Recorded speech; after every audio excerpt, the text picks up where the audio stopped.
Mesdames, Messieurs,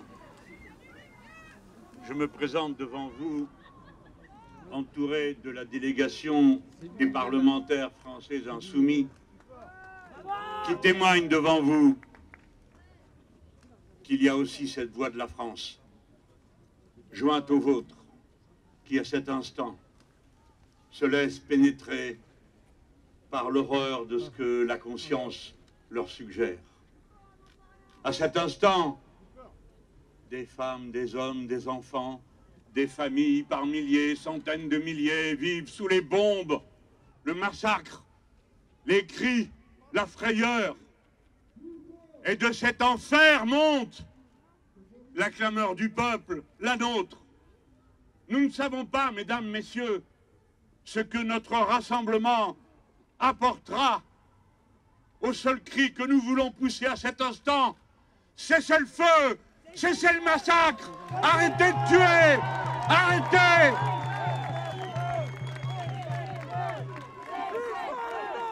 Nous ne le savons pas, mais nous savons ce que coûterait notre silence si nous n'exercions pas notre devoir d'être humain qui fait suite à notre droit de citoyen.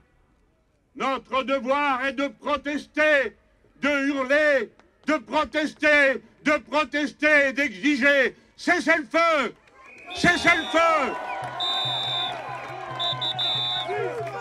Vous autres puissants de la terre, qui tant de fois nous avez fait la leçon, vous autres qui tant de fois avez dit ce qu'était le bien et le mal, cette fois-ci, vous, les gouvernements, les nôtres, qui au nom de nos peuples ont signé la Convention internationale de 1948 contre le génocide, vous devez appliquer la décision de la Cour internationale de justice.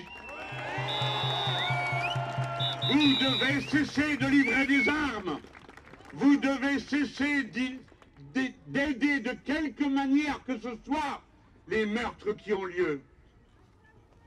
J'ai dit qu'à chaque instant, c'était notre devoir. Je veux, depuis cette place, saluer la délégation des parlementaires français qui, avec le député insoumis Éric Coquerel à 7 heures, sont au Caire et demain matin seront à Rafah, qui hier encore était bombardé, pour réaffirmer lui aussi en première ligne: cessez le feu!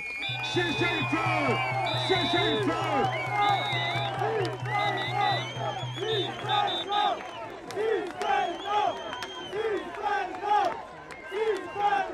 Ici, à cet instant, en nous rassemblant comme nous le faisons, nous sommes venus devant le Palais des Nations Unies parce que nous voulons que parle au monde et à tous ceux qui nous regardent ce que nous voulons être à cet instant.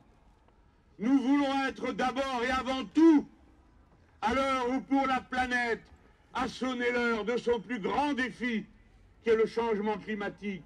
À cette heure, nous voulons proclamer qu'il n'y a plus de place pour la guerre dans une telle situation. Il n'y a de place que pour la fraternité humaine, pour l'action conjuguée des êtres humains, pour défendre leur droit à vivre, celui de leurs enfants, celui de leurs familles. À bas la guerre, à bas les massacres.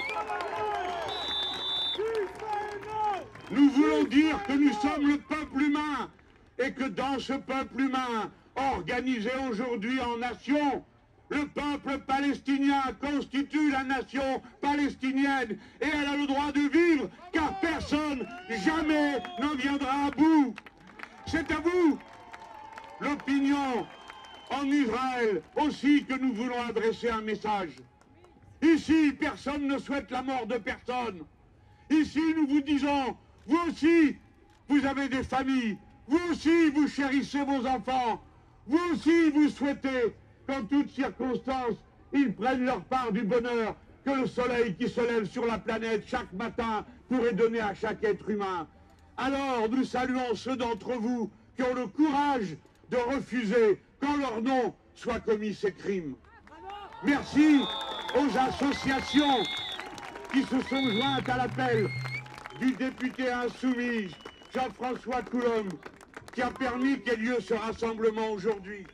Ne doutez pas un instant de l'utilité de ce que vous faites, comme de chaque acte que vous poserez pour affirmer en face de la barbarie que nous sommes l'humanité, que le génie humain peut faire mieux que d'assassiner méthodiquement, industriellement, comme cela a été démontré dans le XXe siècle. Et hélas, commence le début du XXIe.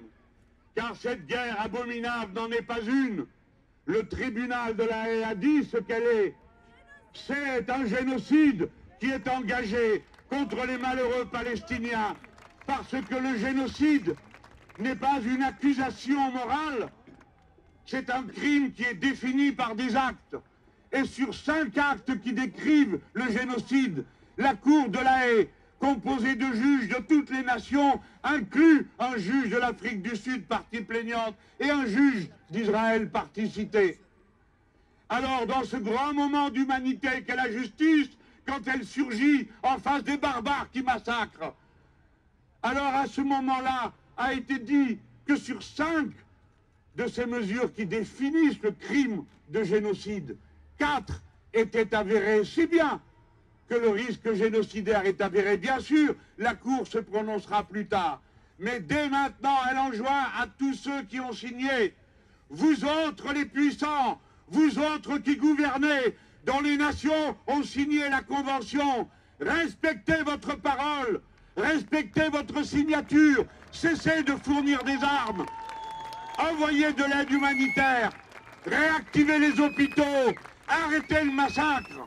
Voilà ce que nous sommes venus dire, et en même temps dire à Antonio Guterres, le secrétaire général des Nations Unies, aux responsables de l'Organisation de sauvegarde des droits des Palestiniens au nom des Nations Unies, le peuple qui est ici, qui vient de plusieurs régions du monde, vous dit merci, monsieur le secrétaire général.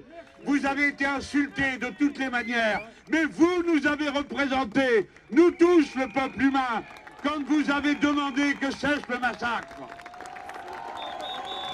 Oui, nous avons été représentés par l'ONU. Heureusement qu'il y a l'ONU, parce que sinon, il n'y aurait que la barbarie. Nous connaissons tous les défauts de toutes les institutions internationales. Nous les connaissons.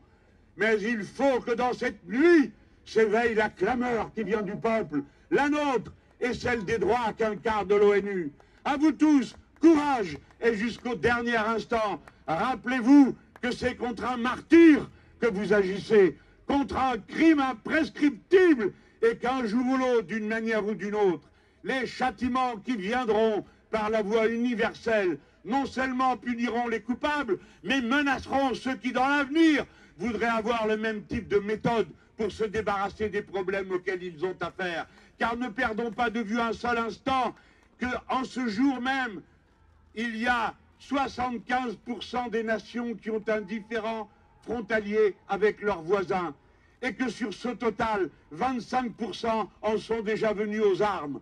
Il faut que cesse l'âge des armes et des massacres. Et il ne faut pas que le génocide qui se commet en ce moment à Gaza devienne le mode accepté de règlement des problèmes. Parce que à Gaza, en Palestine, avec Israël, ce n'est pas un problème religieux, ce n'est pas un problème ethnique, c'est un problème de territoire qui confronte la colonisation et l'occupation aux droits sacrés et imprescriptibles, à la résistance et à l'autodétermination.